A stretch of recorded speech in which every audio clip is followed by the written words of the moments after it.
Battle Club Pro fans? I am longtime independent wrestling fan Robert. Bashing the Bronx was a great way for Battle Club Pro to come back home to its beginnings in the Bronx, New York. The show kicks off with a singles match, or I don't know if it was an extra match or bonus match, but this match was not announced for the show, as Tyler Murphy defeated Trigger the OG, and he was accompanied to the ring by Dan Rickard, I may have mispronounced his name. After the match ended, Trigger and Rickard got in a little argument, but then they just hugged and made up, shall we say. Next, in a great women's matchup, we saw Mia Yim defeat Harlow O'Hara. Next up, we had Anthony Bowens defeat Alexander James in a great matchup. Then it was time for the Dan Rickard Invitational Gauntlet match, which was won by Tasha Steelz. Other participants in this one included CPA, Tracer X,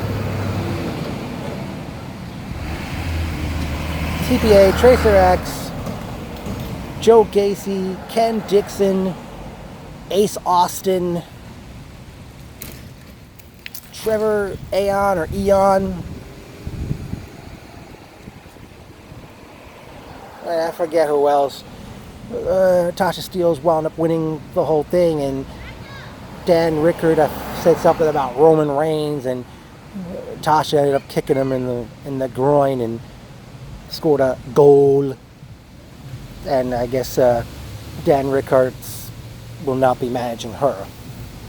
Next up, in a three-way tag team matchup, we saw it was the Diamond Dogs versus the Ugly Ducklings versus Federated's Mick Drake and Brute Van Slyke. Now, before Federated came to the ring, the Dogs and the Ducklings started going at it before the bell. And we saw...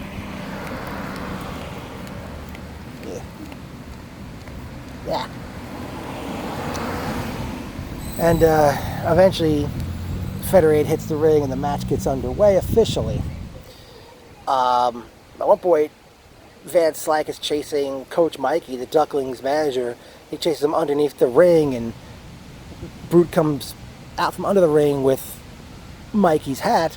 All of a sudden, Real American starts playing, and out comes Mikey wearing a Duckamania shirt, and he and Brute hits Brute with a few punches in the head and tries to body slam him, but Brute deadweights Mikey, a la the late Andre the Giant did to Hulk Hogan at WrestleMania 3. And amongst the chaos, the Dogs tried to give the Ducklings their own Launchpad McQuack move, but I forgot which dog was being monkey flipped, but he got super kicked by a Duckling. Eventually, Drake and Van Slyke capitalized on the situation and picked up the win, making Mr. Martinez a very happy man. Next up, it was time for another women's match, as we saw Jordynne Grace defeat Samantha Heights to retain the Icons title. After the match, Harlow O'Hara comes out and tells Jordan, last month in Connecticut I defeated Sue Young in a last woman standing match. I don't know if it was a last woman standing match. I wasn't there for that show, in which Harlow became #1 contender to the Icons Championship, and Harlow challenged Jordan to an Icons title match at WrestleCon later this year. But Jordynne Grace decides, I'll give you the title match right now. And the match was on, and Harlow O'Hara defeated Jordynne Grace to become the new Icons champion. It was at that point they went to intermission, and eventually many were out and about at their merchandise tables to meet the fans. Next we saw, the show resumed as we saw LAX, Santana and Ortiz defeat the Strong Style brand of JT Dunn and Austin Theory in a very good matchup. Then, in a battle of Darius's, we saw wrestling's richest prize, Darius Carter, defeat the revolutionist, Darius Lockhart. Then, it was main event time as Matt McIntosh took on Jimmy Havoc in a great matchup, and, it's all like a dang blur, but I do know During the match, Darius Carter comes out, McIntosh got distracted, and Jimmy Havoc capitalized where Jimmy Havoc ended up defeating Matt McIntosh to get the win and cap off a great night of wrestling in the Bronx.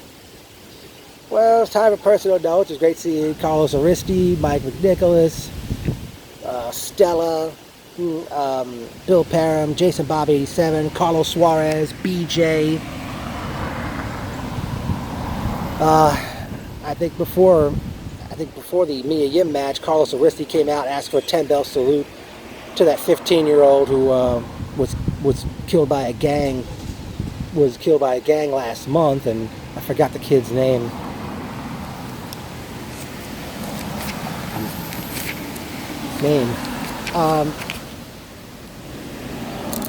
I forgot the one person I forgot to mention in the Dan Rickard Invitational Gauntlet was ring announcer Mark Adam Haggerty,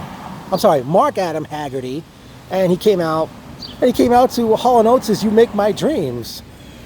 Quite an entrance music, I have to say. Glad to see the empanadas return to Battle Club Pro. I don't know if those babies can be made in bigger sizes. I mean, and also the ones I bought, there wasn't much cheese inside of them. Yeah, it felt funny leaving the place between 9 and 9:30 p.m. and getting home in time to watch Saturday Night Live. That show fucking sucks these days. It's not how I remember it. No return date was announced for Battle Club Pro. I don't know if the next show will be in the Bronx, or they'll be in New Jersey again, or somewhere else. Definitely at the next show, or at a future show, I could see Matt McIntosh one-on-one with Darius Carter.